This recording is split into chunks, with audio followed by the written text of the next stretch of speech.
You don't have an AI strategy, you've got an AI subscription. And that is a major thing. We're obviously seeing that dangerous trend where companies are deploying LLMs and seemingly no news is good news. If you can't observe it, if you can't govern it, then you can't defend it. Having a mind that processes a dozen ideas at a time is certainly a gift, but it could also lead to burnout. If your organizational culture relies on repeated 14-hour bursts from brilliant people, then you aren't building resilience, right? You're borrowing performance from the future and paid it back with burnout. I always thought that I thought differently until I got my diagnosis this year, which absolutely blew my mind and changed the way that I even speak to myself. Because in AI work, that often means spotting edge cases or subtle inconsistencies earlier than others and spot issues before they really become issues. The companies that win won't just be the ones that are buying the shiniest tool or doing all the press conferences. They will be the ones that build the trustworthy systems of humans and machines working together with that visibility and also the courage to challenge when things aren't working.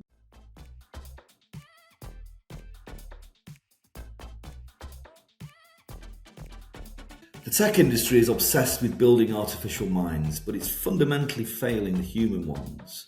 We force brilliant, neurodivergent professionals to mask who they are just to fit into the corporate mold. And then we wonder why innovation stalls. It's time to stop demanding conformity and start recognising that a different type of brain is exactly what this industry needs to survive. Welcome to the very special DTX edition of Secure CyberConnect podcast. Today we're focusing on the human operating system with our special guest, Wendy Ameksa. Wendy is an award-winning data scientist, a data and analytics manager at one of the world's largest FMCG brands, and also the founder of Tech Jumpstart Hub CIC. Wendy's had a beautifully squiggly career, starting in law before making a massive transition into data science. And that unique background has given her more of a holistic lens, which has connected that raw technology to the regulation and governance and strategic values needed.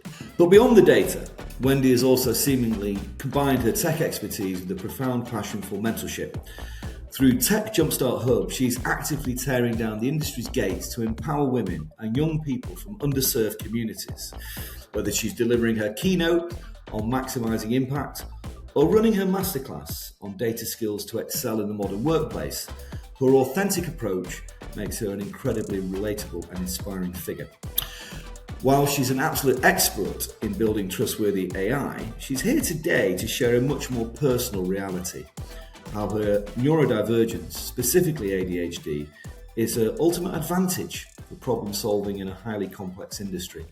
Wendy, welcome to the podcast. Let's see how we can effectively disrupt this narrative. Great. Thank you so much for having me here. I am so excited and I am so honored. I've watched a couple of podcasts from yourself and the guests, and they are always something to learn from. So hoping to share a bit about my personal experience with the hope that it helps someone who's listening. Yeah, Jay and myself, I'm really looking forward to collaborating with you on this. And of course, we're looking forward to seeing you at the upcoming event in DTX. And as Jay mentioned, he's outlined a bit of your story, but we'd be grateful to hear that from you. Tell us about your journey, how it started, because I'm confident that that's something that's give a lot of our audience hope. And the question beyond obviously you sharing a bit more in relation to your journey is, for millions of professionals terrified that AI is going to take their jobs and make them obsolete, how did you make that squiggly pivot into data science? And can you showcase other pathways that perhaps will resonate with some of our audience? Yeah, absolutely. I mean, looking back on my career, it looks squiggly on paper, but I think it's always been a common thread that connected my experiences. So I'll share a bit of that. Growing up, I thought I was going to be a medical doctor, but the way my grades were set up in school, I didn't think that was going to be possible. So then I studied law, and funnily enough, while studying law, I was working part-time as a receptionist. And because I had such a curious mind, I sort of looked into the operations of things, was sort of learning about it, and got the opportunity to be involved in things like setting rates, going into the operations of things. So I thought, maybe let me study business. And then studying business, I thought, oh, I'm going to be a CFO, making loads of money. And yeah, didn't end up that way. But my first sort of step into the corporate world was through law. And there was a period of time where I was waiting for a project. And during that time, again, very curious mind, gets bored easily. I sat with a web developer at the time and sort of learned all about coding from her, data visualization, which was excellent.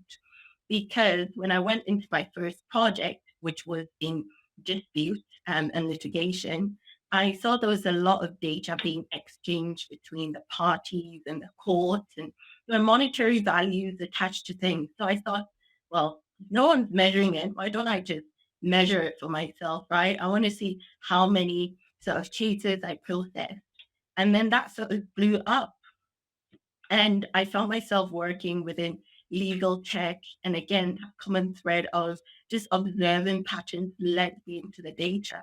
So I'll say the thread has always been the same. I've been drawn to all those complex systems, messy information, and how you turn that to make better decisions. And, looking back, law taught me about accountability, about evidence. The operation side of my experience taught me how businesses really worked, and data science has given me the tools to connect the dots. So it's been a beautiful experience so far. And yeah, I love Squiggly careers and would encourage, anyone who's looking to get into the tech industry, whether you're looking more at coding, technical, or more the business side, to explore that, because you will find that common thread. I appreciate you sharing. I think the important part is, those transferable skills, regardless of what industry and sector you come from. You bring that knowledge of the challenges actually faced within that working environment. And of course, through security or AI, LLM automations, you can obviously, enhance operations and deliver some sort of impact. And look, Wendy, obviously you recently wrote a brilliant Substack article on the AI mistakes that every founder makes. Just breaking that down a little bit more for our audience, our broader audience, in slightly more easy to manage terms. What exactly is a silent AI failure, and why should this disturb people so much? Yeah, so in this age of generative AI, which is AI that creates new content, sometimes it's always difficult to verify. And AI failure differs from software failure because you are not getting an alert message if something doesn't flow right, or if the AI hallucinates, unless you put those controls in. So while those generative systems appear like they're working, there might be something wrong in the background that you usually won't see until it's too late. And, those lagging sort of indicators might be more consumer complaints. You might get, sued, or even, your reputation is at risk. And by the time you find out, it's too late. And so these silent alias AI failures are there because I think the barriers to creating and deploying those is quite low, and people don't think about securing those systems or understanding, is this really working with my end users, with my consumers, with my business? What kind of feedback mechanisms exist? So not thinking about that before deploying is when we see those silent AI failures occur, and the consequences are catastrophic for businesses. And obviously, further to that, we're obviously seeing that dangerous trend where companies are deploying LLMs and assuming, obviously, no news is good news. But as you outline some of those technical silent failures, we also understand that perhaps there can be some of those at human level, in particular around recruitment, compromised hiring algorithms or discriminated customer policies, for instance. How do you personally convince boards or directors that AI observability isn't just an IT metric, but a literal corporate survival mechanism strategy? Absolutely. And I think the first sort of stage to that is the way in which I would frame that to boards, right? It's not just another tool, it's not just a framework, right? It's a governance control that you put in place that protects your wider strategy, your reputation, and the buzzword the board loves, shareholder value, right? In a world where anyone can just spin up a product overnight, where the barriers to deploying product have collapsed. The real differentiator now isn't the fact that you can build it, but can you govern it, right?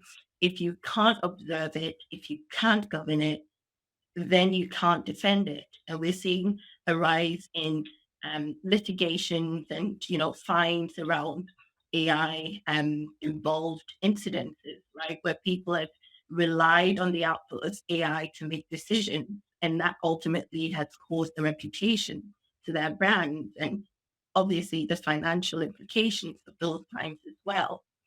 So you're not just building the moat anymore, you're looking at governing and defending at scale.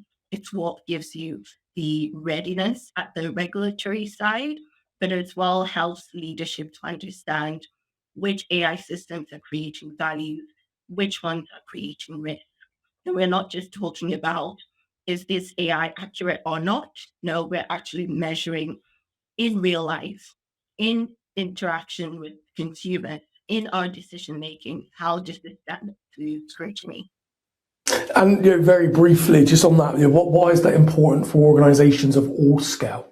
I think it's important because I mentioned the barriers to deploying your product are now minimal, right? If there is a two-man company that has all of their governance in check versus a large company that has a ton of vulnerabilities, is known to have AI that they cannot defend, they simply cannot audit, where would you, for example, as an investor or consumer, go to? And we've sort of kind of seen that in the news, where we see people moving from ChatGPT to Perplexity or to Claude, just because of the stances of those organizations, right? It could be, a political thing, it could be a human thing, but consumers ultimately are making decisions on where they go because they have the choices. So I think at scale it's needed because, yeah, the vulnerabilities can go so deep. Oh, that's brilliant. Now, let's shift our focus to DevSecOps AI. I know you've worked on some frameworks that have obviously been effective. For our audience that are tuning in on YouTube, Spotify, and obviously join us on LinkedIn, could you please share your screen and walk us through that infinity loop? What does that look like? Build, scan, fix, scan again. What is that continuous loop? The only way to survive when dealing with large language models. Right. So a bit of background into this. Last year, I thought it would be a great idea to go on a cybersecurity bootcamp, and so I did, and got introduced to the beautiful world of securing AI systems, which is where this framework was introduced. And the guy who created it is a brilliant guy called Charlie. He's a CISO. So basically, when it comes to development, what DevSec AI tries to do is to shift securing the AI system within the development rather than as an afterthought. And now, when it comes to LLM systems, we know that these aren't static. The behavior change with prompts, with users, with data integration. And so any misuse and misuse patterns, so any sort of security and assurances have to be continued. So within this framework, we have build. So this is where you want to build with guardrail. You want to implement access control, and you want to be clear about what the value of this system is. Within the scan, you're scanning for any drift in the model. How does it handle any unseen data that's not been trained on, for example?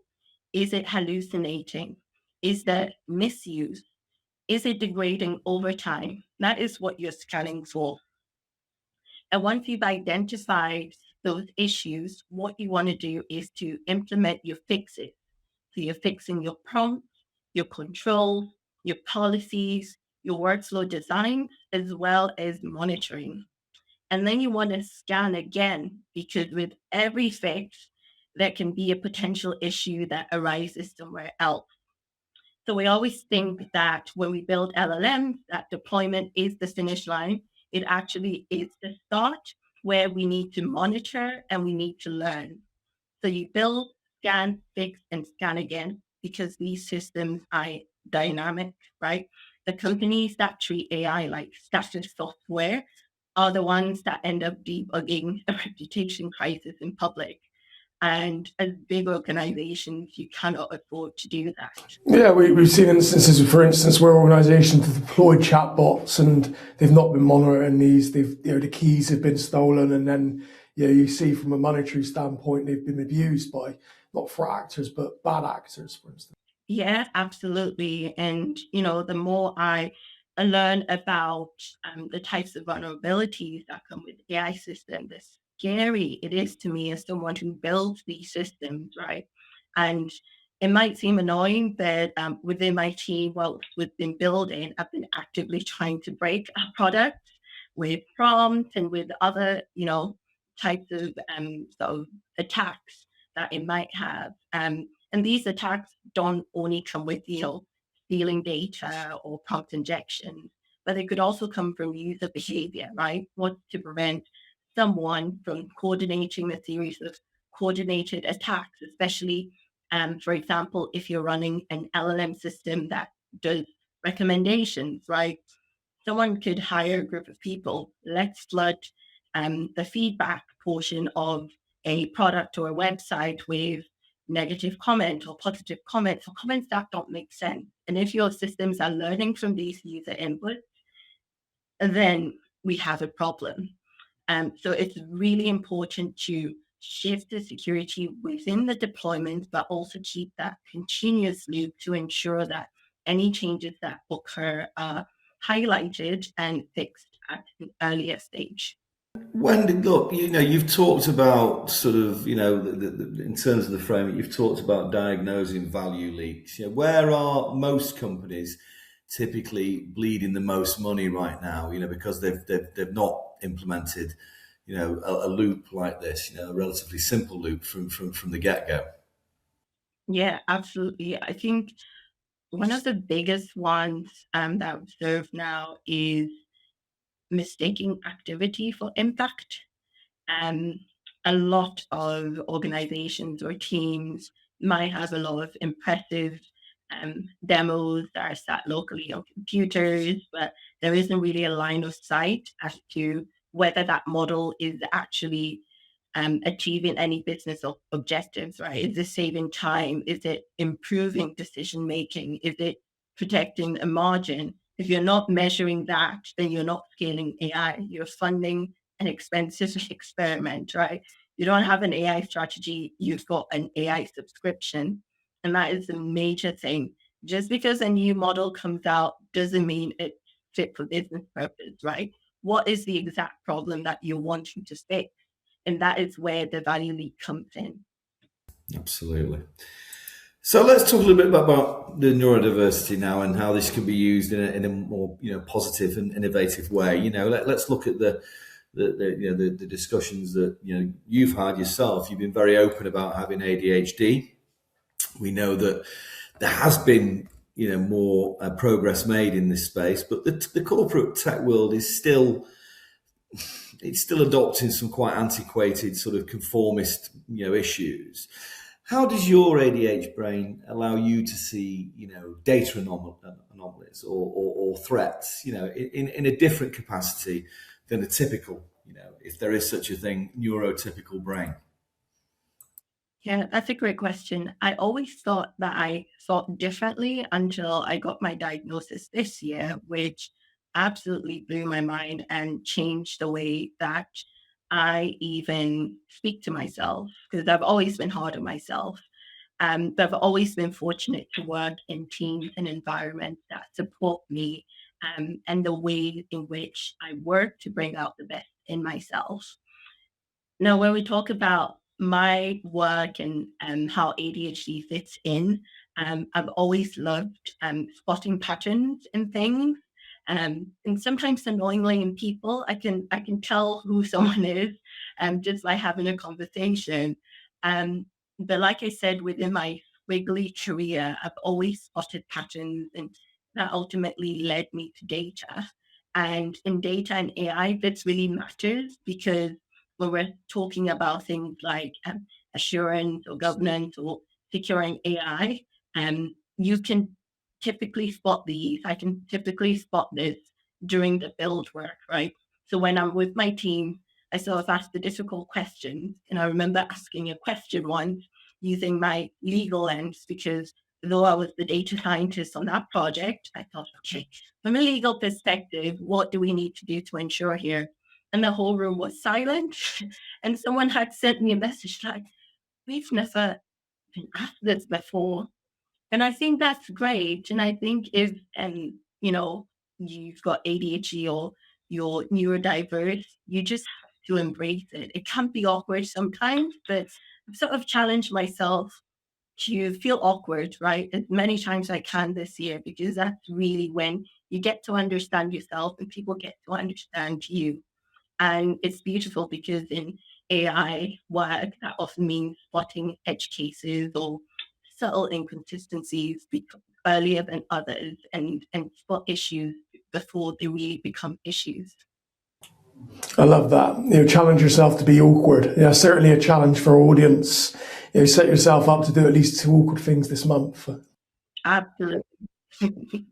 Let's talk about the reality of ADHD tax. The unseen emotional, mental, and sometimes financial toll that comes with navigating a world that's built for those neurotypical brains.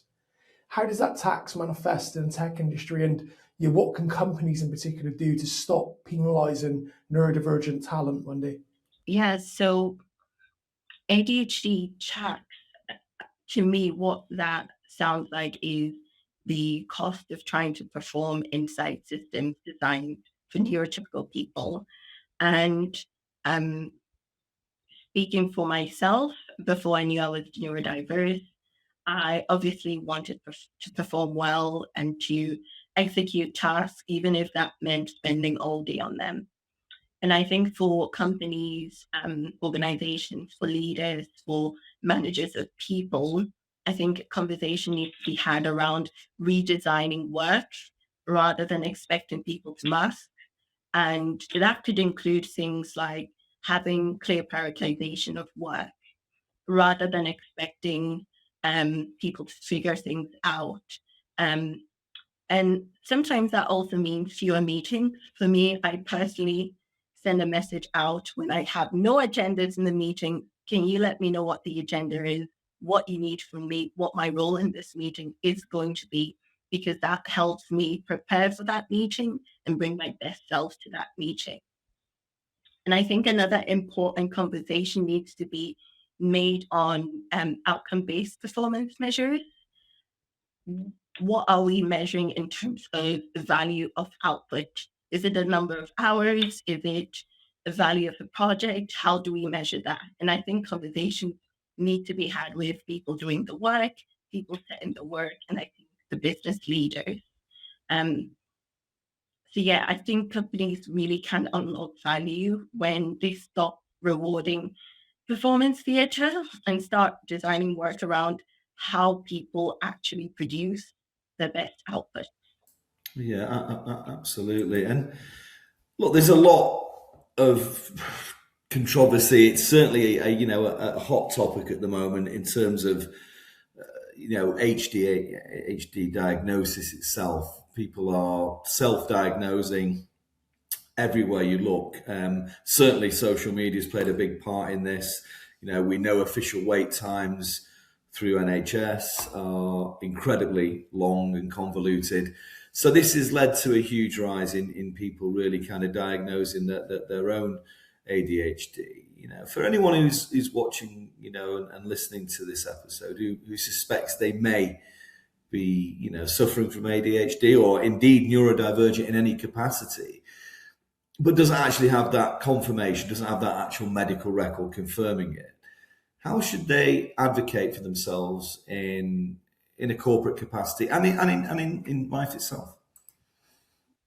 Yeah, great question. You might be experiencing life a bit more difficult than other people or your peers may be. And, the wait times are ridiculously long, but your career is happening right now. And I just want to say you don't need to wait for that piece of paper or that email before you start advocating to your organization, right? For the conditions that allow you to bring your best to work. And what I've learned from my experience is to frame it around your performance, right?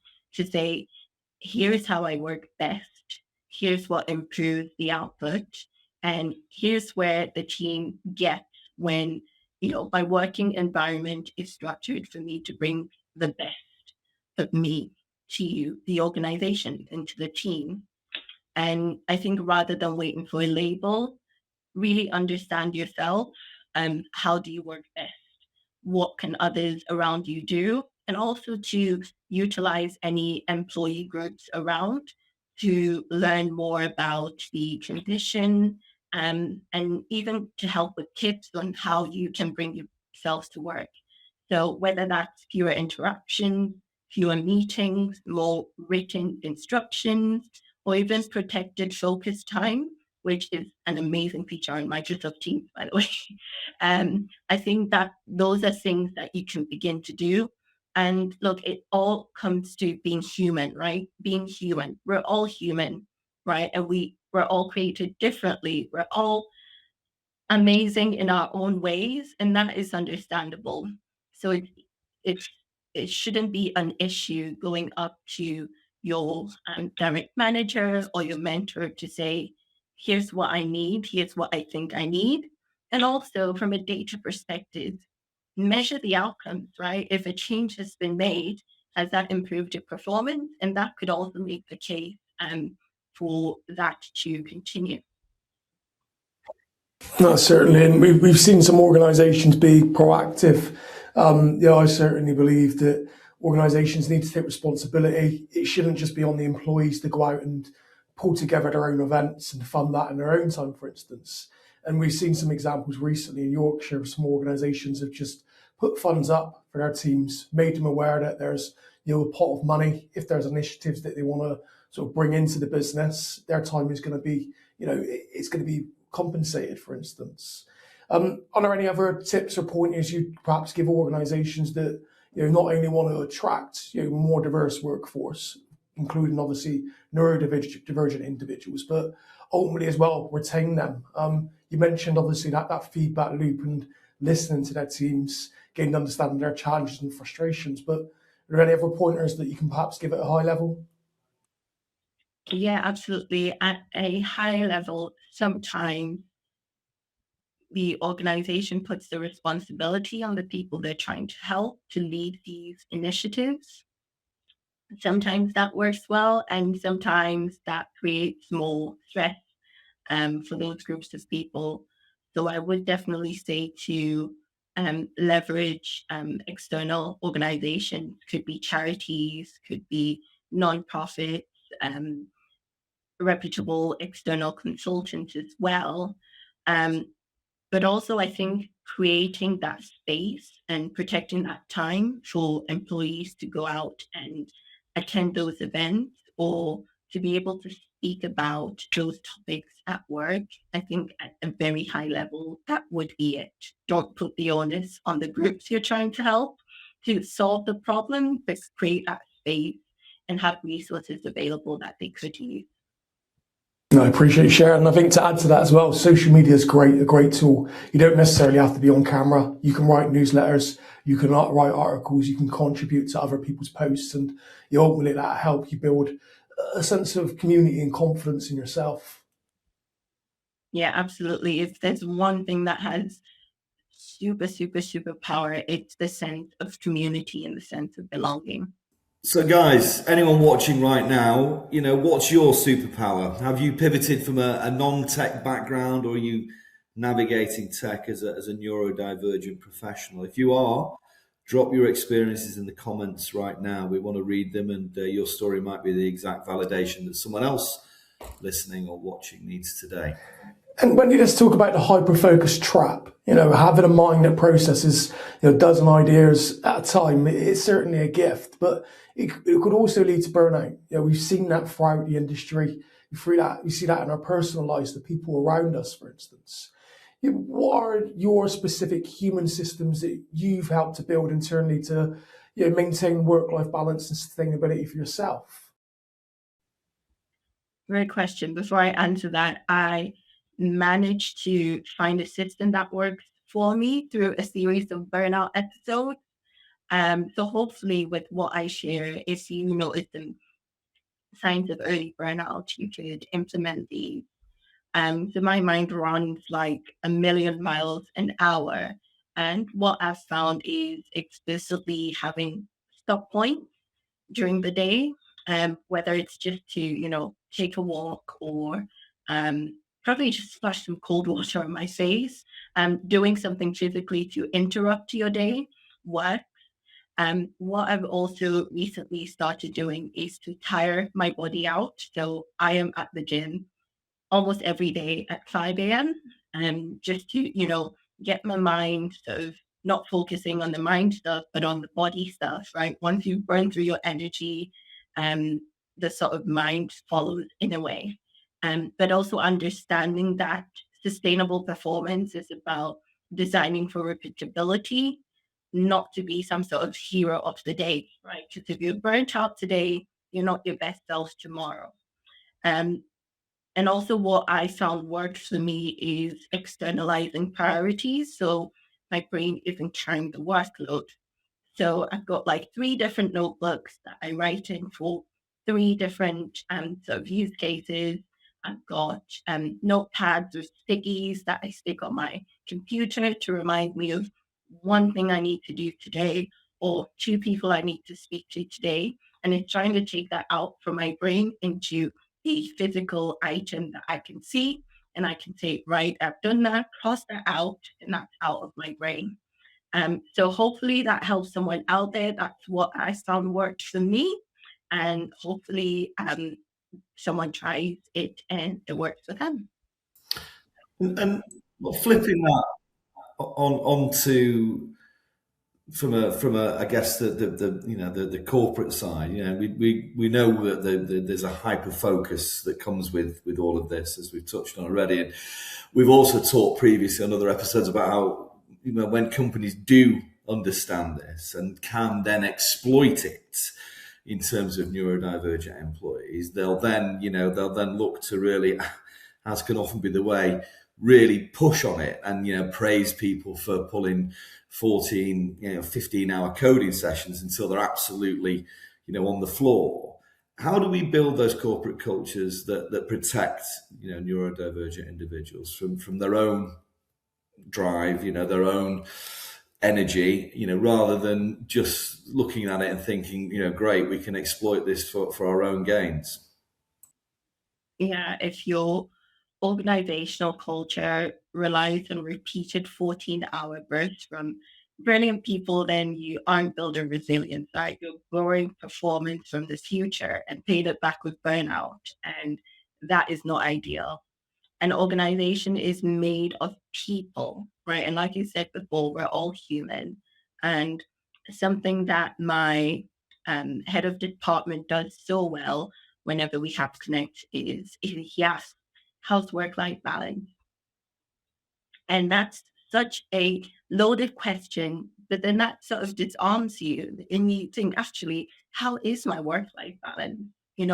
What are the things that I'm working on?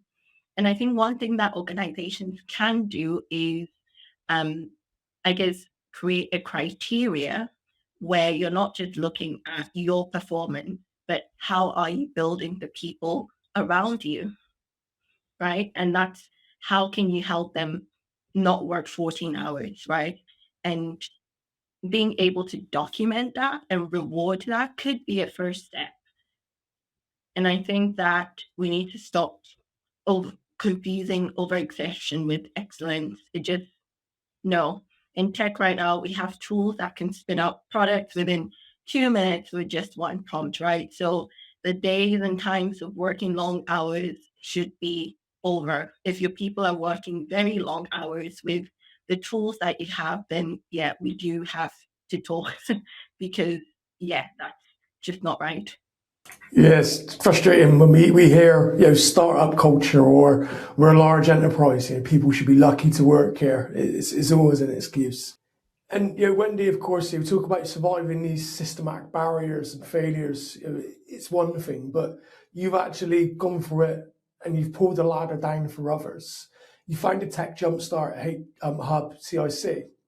It's a northeast-based business. Tell us a little bit more about that. Your work with empowering women and young people aged sort of 14 to 19. What's the biggest barrier to digital literacy in these communities that mainstream tech is overlooking?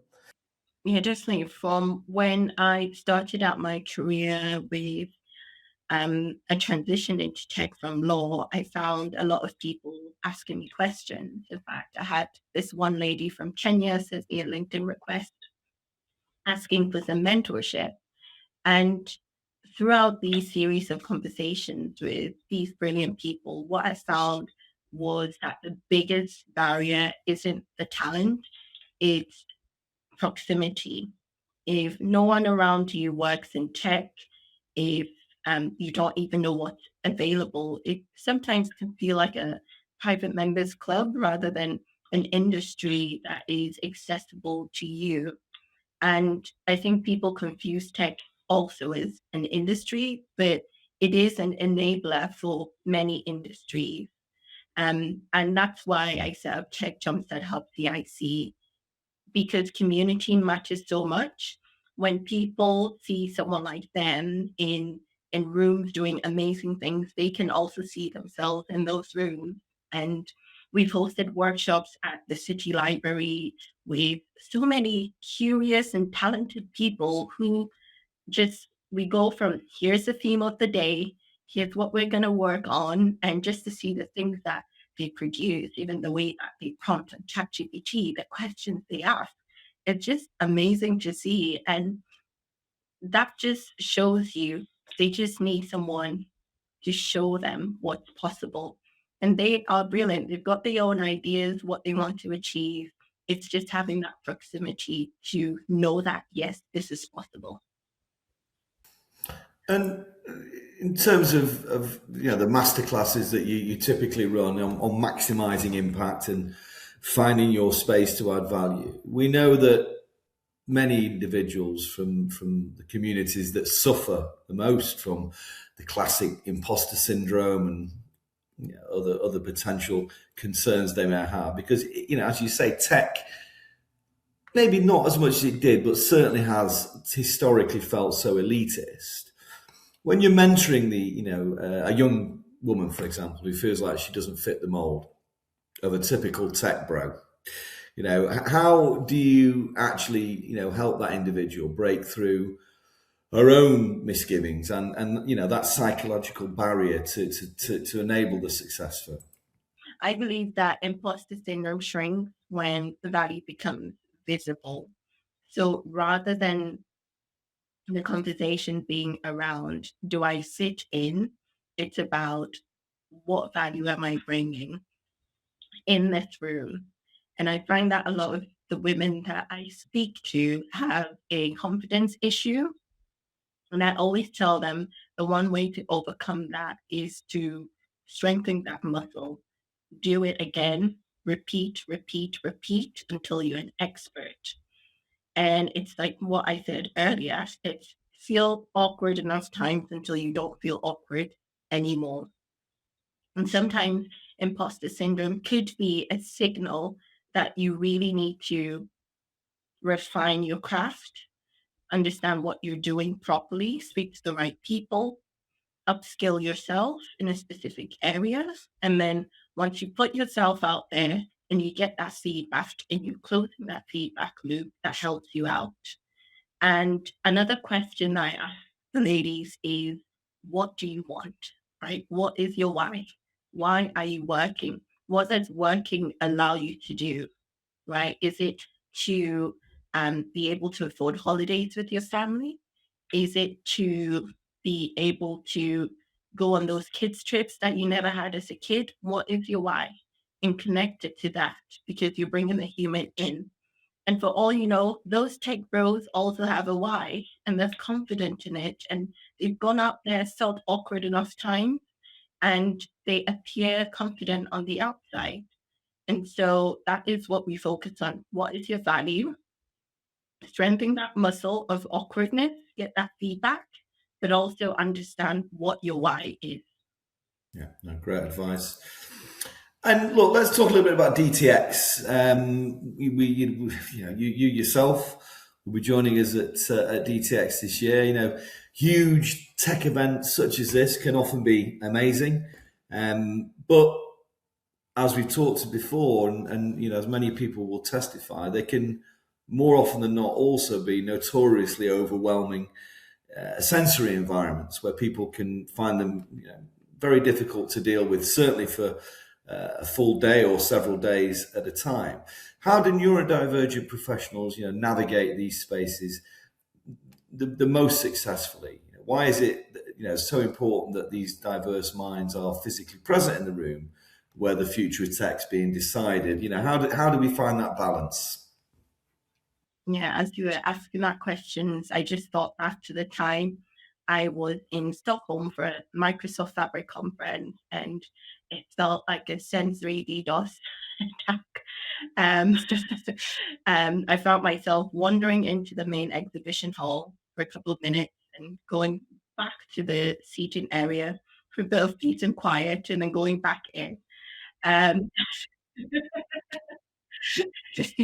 yeah, but the most practical answer to this is to treat these events strategically. So one thing my mentor had shared with me was, write 3 things you want to achieve out of this conference.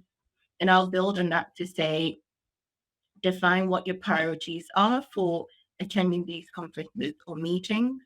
If you do have the agenda beforehand, then prioritize what are the top 3 you definitely need to go in. Also, it can be a lot to build in breaks. I remember going to this conference and the full day was just full of workshops. And I thought, yes, I'm going to attend every workshop. By 2 p.m., I was so exhausted. So I took a break. That's okay. We're human, right? And the next tip is around not going to every event just because you can't, right?